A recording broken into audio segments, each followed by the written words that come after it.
It's very unusual to have a river anywhere in the world anymore where the headwaters are in wilderness.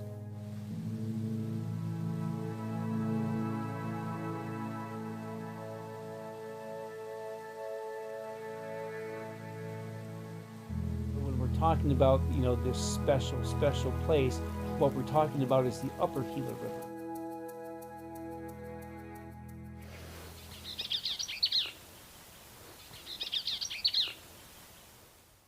Oh, here it is. So that bird that's calling, that Arizona Bell's vireo, is nesting right here. They're a tiny little bird. Psh, psh, psh, psh. If you are talking about the Gila River like all year long, all seasons, there's probably about 350 bird species that utilize the river corridor. About half those birds occur here in the summertime during the breeding season, another whole group in the wintertime, and then we have other birds that just move here through on migration or transients. Carol and I, we're both conservation biologists, so we tend to view the world through an ecological lens. To the right, maybe? No, to the left still. Okay, yeah, there we go. Good. Are very attracted to the number of species and so forth that occur here. Okay, it's lightweight. The aluminum band really doesn't hinder them at all. We always check to make sure there's no bird in here. Sometimes they can be in there and you just don't see them. So oh yeah, look at that. Up high. That's a yellow-breasted chat.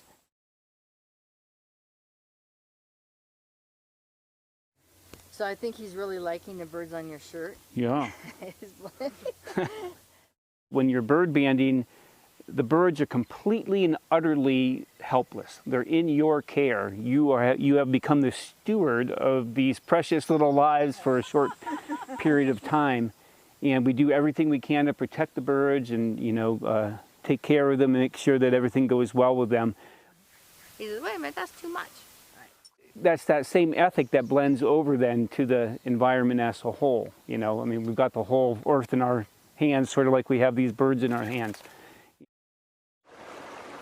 Other people love the river for lots of other reasons, for many different cultures and many different activities that go on in the forest, but it's all sort of based on the river, which is the heart of the whole system, The conservation groups in this area are tired of beating back one bad idea after another, a diversion or a dam, or every decade something new comes up.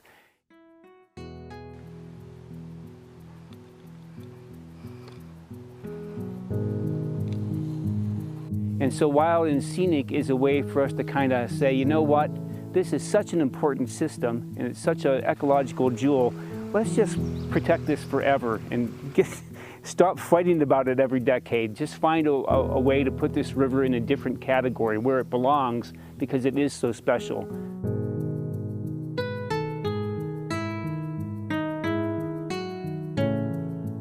The first step in protecting the river is getting people to love the river.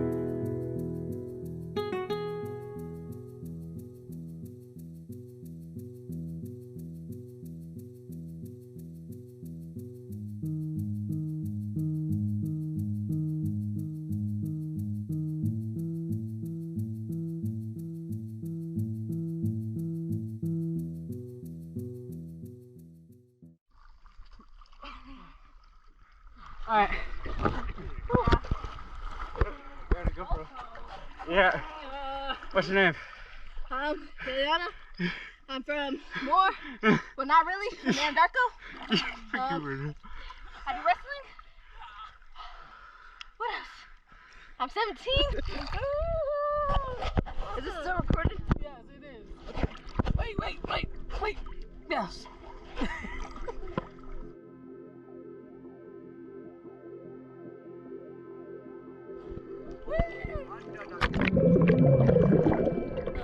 Okay, my name's Amaya, and this is Thomas, and that's Angie.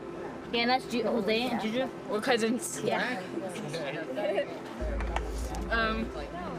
This is Junior, Jose. And We came here from Sherman, Texas.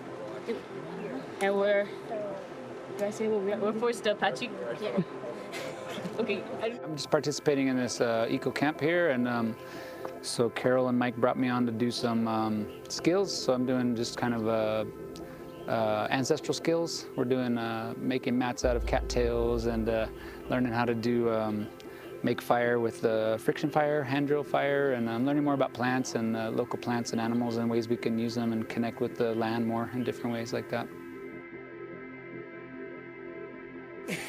I'm cutting down cattails to make a little seat.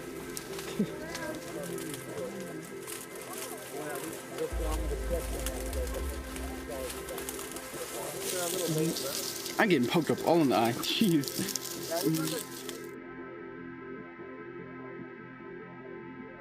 I want to like learn how to make more stuff like this. Yeah, I just want to get out, be one with nature. Yeah, I want to get outside and hike and make stuff. Awesome. I cannot wait to make one of these. This is going to be sick to sit on. It's kind of a reset button to have contact with wildness. I think it reminds us of what it means to be a human being, actually, and so I think it's really important to maintain and try to keep these spaces that really protect wildness, because it could disappear just like that without protection. So I'm really grateful for that, and I found some of the most value in my life and many of the kids I work with is in having contact with wildness. So.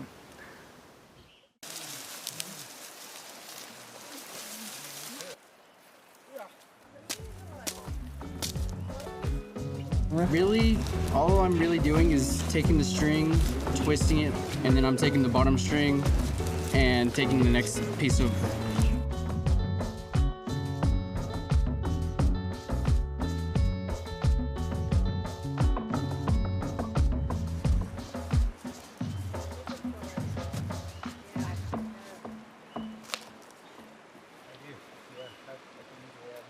I wanted to make this one kind of What are you making? A slingshot. There you go. Making slingshot out of We are making a slingshot. it. You guys ever made slingshots before? No. No. This is the first time. You guys made any Apache stuff before? Nope. Cool. This is their first project. They're doing great. I am the cultural coordinator for the Fort Sill Apache tribe. Our tribal office is in Apache, Oklahoma. I think that's something I want to carry on, is investing in our children as the future and teaching them these things and finding ways for them to learn things where society made it impossible for maybe my grandparent or my parent to have a environment to learn our culture. Wrong way. See why you step away a little bit? So I'm trying to see if we can figure out a way to bring that to our kids, especially in today's society. It's really hard to get them engaged in things when you're not here. I asked you, do you know where you're taking it? all right. Fire. We'll stick it in water. This is the picture button. A flash will on there. I just look at the cannon. We don't got no more marshmallows? You should come back. Did we? Not? And what's this? No. Oh, I have a marshmallow if you want one.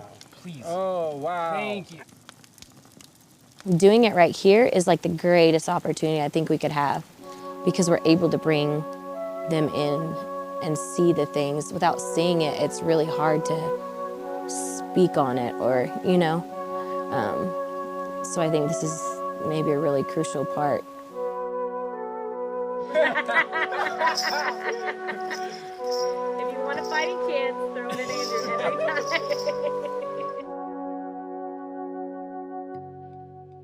I think a lot of them are really enjoying it, learning a lot of stuff and having fun together, outside in a different environment. I definitely see some some little spark going off in a lot of these kids, and I think it's going to affect them in a good way of just building more kinds of ways to connect. You know, the more ways we can latch onto things and people and nature, the more resilient I think young people are, or all of us are really. And so I think it's really helpful, you know, to get these experiences. We need everything we can get to protect this area. There's any number of interests that could want to have access for any amount of reasons, and there's a little tiny bit left, you know. I feel like so much of the land that was wild like this has been overtaken for human consumption and different kinds of extractive things, and a lot of it we need, but to have these little pockets that are just saying, nope, you can't touch this one, to me is really important. I wouldn't even live here without this, you know. This is why I live here. I grew up here, I left, and I came back because of this this special wild place that we have that's protected, and that we know we can go and really experience nature quite close to, you know, its original instructions, how it was really originally created. And for me, that's really valuable.